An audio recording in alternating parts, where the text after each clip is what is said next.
Start.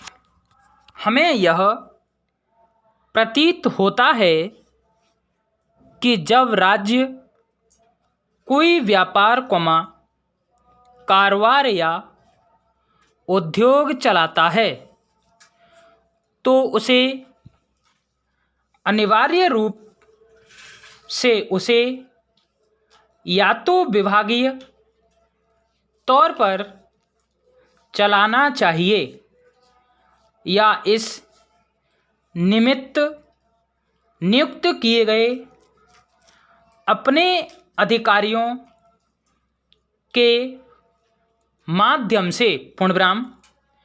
ऐसी स्थिति में राज्य अपने सेवकों और कर्मचारियों की मदद के बिना कार्य नहीं कर सकते और इसलिए यह आवश्यक हो जाता है कि एक संकीर्ण और संकुचित अर्थ में अभिकरण की संकल्पना का समावेश हो। पूर्णविराम। यदि राज्य अपने कर्मचारियों या सेवकों की सहायता और मदद के बिना कार्य नहीं कर सकता तो अभिकरण की संकल्पना को सर्वथा अपवर्जित करना कठिन होगा। पूर्णविराम। जैसे कोई राज्य कारोबार या अपने व्यापार के लिए लोक अधिकारी को नियुक्त कर सकता है जिससे कि वह उसकी ओर से व्यापार चलाने के लिए अभिकर्ता को नियुक्त कर सके। पूर्णविराम। आम तौर पर और साधारणतया व्यापार विभागीय तौर पर चलाया जाना चाहिए या इस निमित्त किए गए सरकारी सेवकों की सहायता से चलाया जाना चाहिए। पूर्णविराम। किंतु ऐसे भी कारोबार या व्यापार हो सकते हैं जिनमें व्यापार या कारोबार काम हाथ में लेने या राज्य के सेवकों की सहायता से चलाना असीमीचीन होगा। पूर्णविराम। ऐसी स्थिति में राज्य अभिकर्ताओं की सेवाएं ले सकता है बशर्ते कि अभिकर्ता राज्य की ओर से काम करें न कि स्वयं अपने लिए। पूर्णविराम। पैरास्टार्ट। अगला विचारणीय प्रश्न यह है कि क्या अधिनियम का संशोधन करने के लिए तात्पर्यित राज्य ने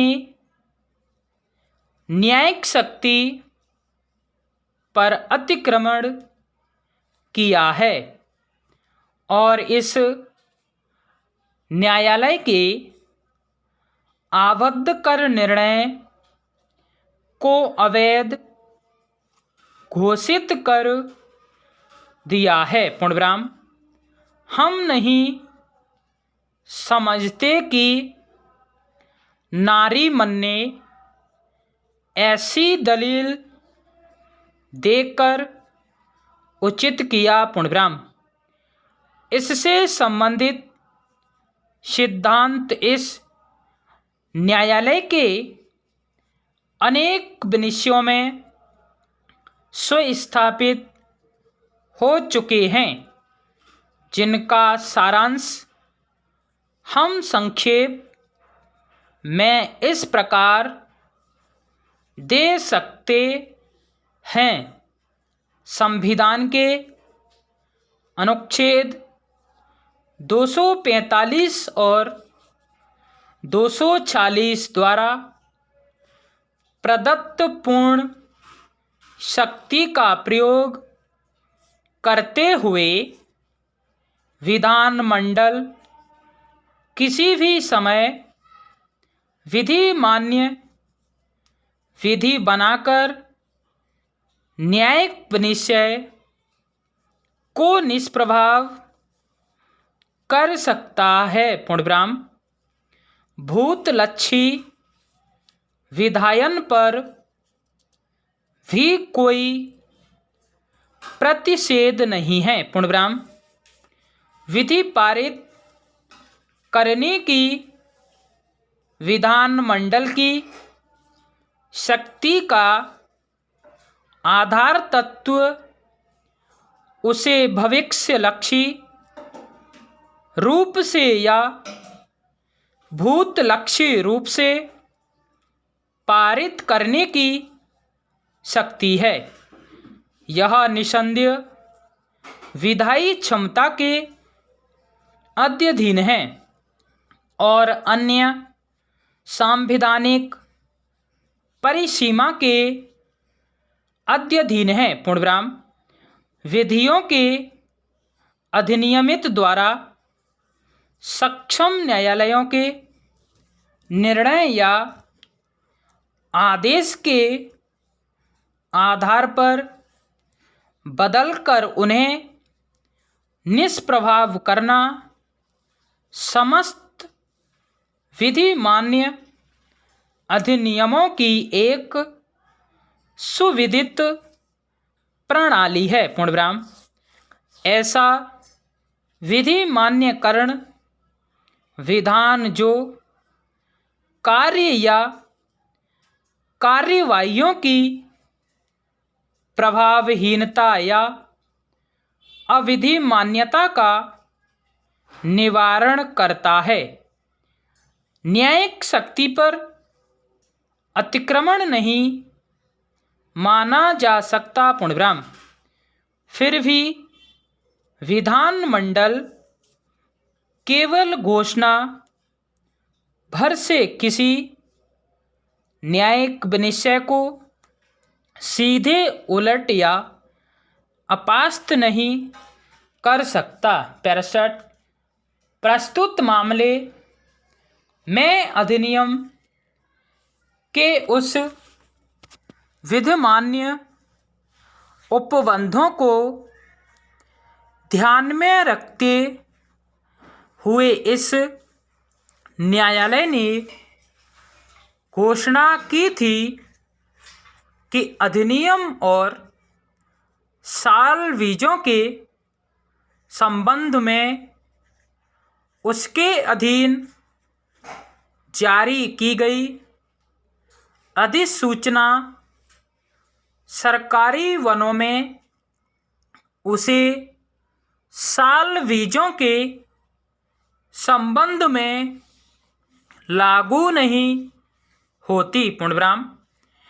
इस न्यायालय द्वारा बताई गई प्रभावहीनता के कारण का निवारण करके अधिनियम का आक्षेपित अध्यादेश द्वारा उपयुक्त रूप से संशोधन कर दिया गया है। पूर्णविराम। अब नए उपबंधों के अंतर्गत विनिर्दिष्ट वन उपज आते हैं, चाहे वह प्राइवेट व्यक्तियों के हैं। पूर्णविराम। स्टॉप।